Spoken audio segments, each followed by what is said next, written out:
नमस्कार मित्रों, Shukla ji UP 32 channel में आपका स्वागत है। और मित्रों, आज इस वीडियो में हम बात करेंगे मंत्रों की महत्ता। इससे संबंधित जानकारी इस वीडियो के माध्यम से हम मित्रों आप लोगों से साझा करेंगे।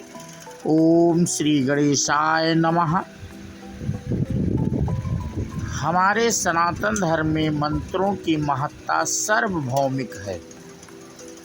जन्म से मृत्यु तक प्रत्येक महत्वपूर्ण कार्य, उत्सव, पूजा पाठ और हवन आदि मंत्रोच्चारण के बिना पूर्ण नहीं होते।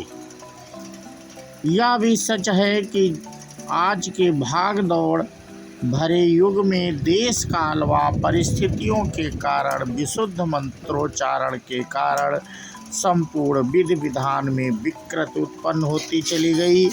मंत्रों का उच्चारण मात्र औपचारिकता पूर्ति के रूप में किया जाने लगा है। धार्मिक संगठन दीपक, धूप, धूनी, अगरबत्ती आदि के रूप में इस परंपरा को बनाए हुए हैं। क्रियाकांडों का प्रयोजन है।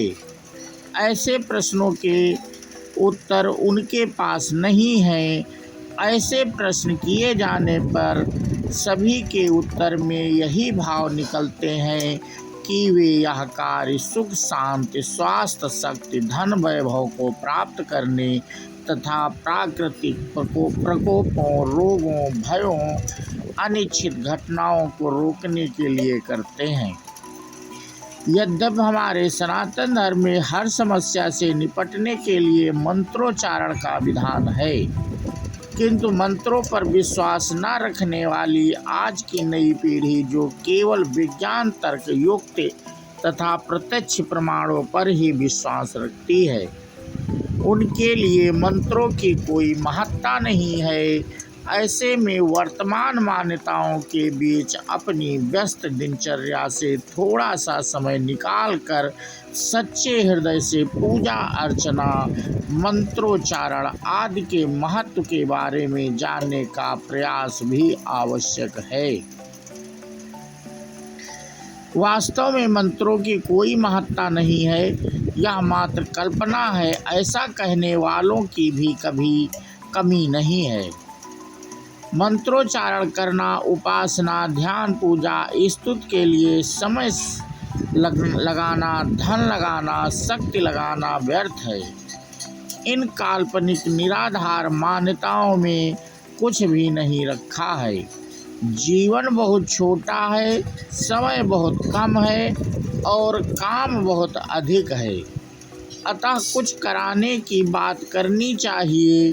इन व्यर्थ की बातों में समय नष्ट करना नहीं चाहिए। इस प्रकार की सोच रखने के कारण वर्तमान की नई पीढ़ी में मंत्रों की महिमा केवल आडंबर बनकर रह गई है। इसी कारण सबसे दुखद बात तो यही है कि मान्यताएं केवल धार्मिक गतिविधियों को संपन्न कराने तक ही सीमित हो चुकी हैं। और तो और पूजा अर्चना, मंत्र हवन का भी व्यापार सा ही होने लगा है। लोग धर्म के ठेकेदार के चंगुल में फंसने लगे हैं। मित्रों, मंत्रों का गूढ़ रहस्य। वास्तव में हमें मंत्रों के गूढ़ रहस्य को समझना होगा। मंत्रों में ऐसी शक्तियाँ होती हैं जिनके सही उच्चारण एवं श्रवण से सकारात्मक तरंगों की उद्दीपन होने लगता है। हमारे ऋषियों ने ग्रंथों, उपनिषदों के माध्यम से अनेक श्लोकों का निर्माण किया है, जिनमें उन्होंने छोटे छोटे श्लोकों के माध्यम से मंत्रों का बीज रोपित किया है। उन मंत्रों के अंदर ईश्वर के गुण, कर्म, स्वभाव का वर्णन निहित है। ईश्वर की स्तुति, प्रार्थना, उपासना के लिए जिन मंत्रों का चयन ऋषियों ने किया है, उन मंत्रों में ईश्वर की उपासना कैसे करनी चाहिए, क्या क्या मांगना चाहिए, हमें क्या क्या अपेक्षा है। वो सारी बातें उन मंत्रों में निहित हैं। शरीर के विषय में, मन विषय में, आत्मा के विषय में जो जो हमारी अपेक्षाएं हैं, हमें क्या करना चाहिए, ईश्वर हमें क्या दे सकता है, ये सारी बातें इन मंत्रों में सूत्र रूप में बताई गई हैं। ईश्वर कैसा है, उसका गुण कर्म स्वभाव कैसा है, हम कैसे ईश्वर को प्राप्त कर सकते हैं, ईश्वर की उपासना करने से क्या लाभ होता है, क्या महत्व है, उपयोगिता क्या है, ईश्वर की उपासना से क्या हमारी प्रयोजन सिद्ध होती है, ये सारी बातें जितनी सूक्ष्मता से, सरलता से, संक्षेप में इन मंत्रों में बताई गई हैं, उतनी और अन्य मंत्रों से नहीं मिलती। हम किसी भी सामान्य शब्द से ईश्वर की प्रार्थना उपासना कर सकते हैं। मंत्र ईश्वर भक्ति का एक माध्यम है, परंतु एक शर्त है मंत्रों में, श्लोकों में, वाक्यों में, शब्दों में ईश्वर के गुण कर्म स्वभाव का वर्णन होना चाहिए।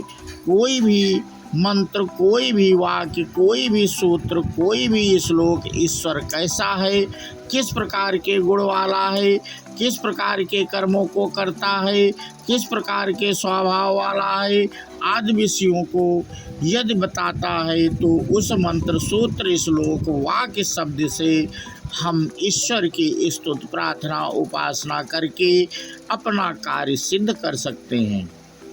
इसलिए प्रत्येक मनुष्य को मंत्रों के माध्यम से ईश्वर की स्तुति, प्रार्थना, उपासना करनी चाहिए, क्योंकि ऋषियों ने युगों युगों तक तप साधना और ध्यान क्रिया करके अपने लक्ष्य को सिद्ध करने के लिए इन मंत्रों का सर्जन किया। उन्होंने मंत्रों में अपनी आत्मिक शक्ति को रोपित करके उसे जीवन रूप में प्रदान किया।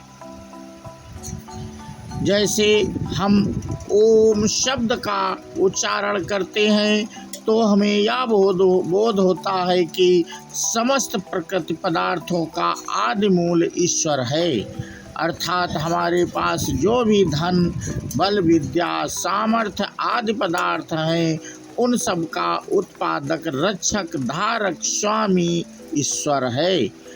हम नहीं, वेद पुराणों को ज्ञान अवश्य बताता है कि मंत्र साधना सभी अन्य साधनाओं से उत्तम है। मंत्र विद्या रहस्यपूर्ण तो अवश्य है, फिर भी आंतरिक इच्छा से श्रद्धा एवं विधि पूर्वक की गई पूजा अर्चना आने पर सुखद परिणाम अवश्य देती है।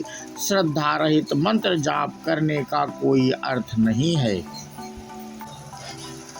मनुष्यों को जाप के लिए कोई नियम या बंधन नहीं है। ईश्वर की उपासना के लिए स्थान कोई विशेष महत्व नहीं रखता। मन की एकाग्रता, ईश्वर के प्रति समर्पण, प्रेम, श्रद्धा, विश्वास, निष्ठा, रुचि आदि की विशेष महत्व है।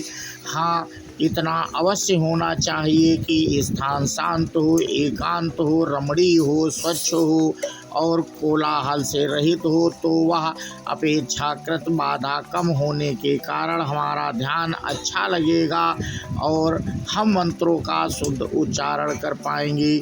लेकिन यदि मन के ऊपर नियंत्रण हो, ईश्वर के प्रति रुचि हो, प्रेम हो और प्राणायाम के माध्यम से विधिवत मन को रोककर मंत्रों के माध्यम से उसका ध्यान किया जाए तो ध्यान कहीं पर भी लग सकता है। घर से बाहर जाने की आवश्यकता नहीं है।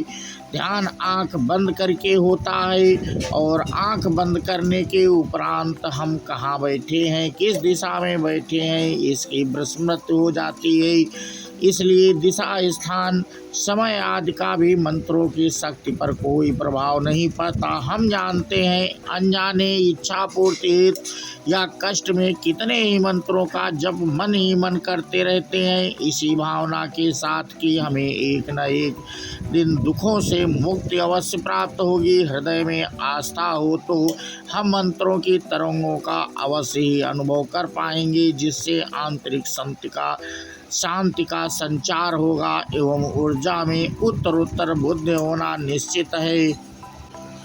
मंत्रों के सार को जानना एक गूढ़ रहस्य है जो जीवन को लौकिक और परलौकिक तत्व की ओर ले जाने में सक्षम है।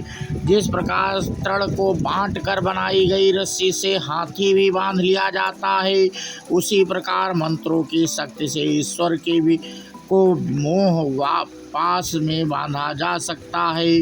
मंत्रों की सही महत्ता को समझे बिना उनकी मान्यता को निर्धारित करना मूर्खतापूर्ण व हानिकारक है। सच तो यही है कि हम मंत्रों का सही उच्चारण करके उनकी शक्ति से कोई भी कार्य कर सकने में सक्षम हो सकते हैं। मित्रों, अपने वीडियो के माध्यम से ये जानकारी दी कैसी लगी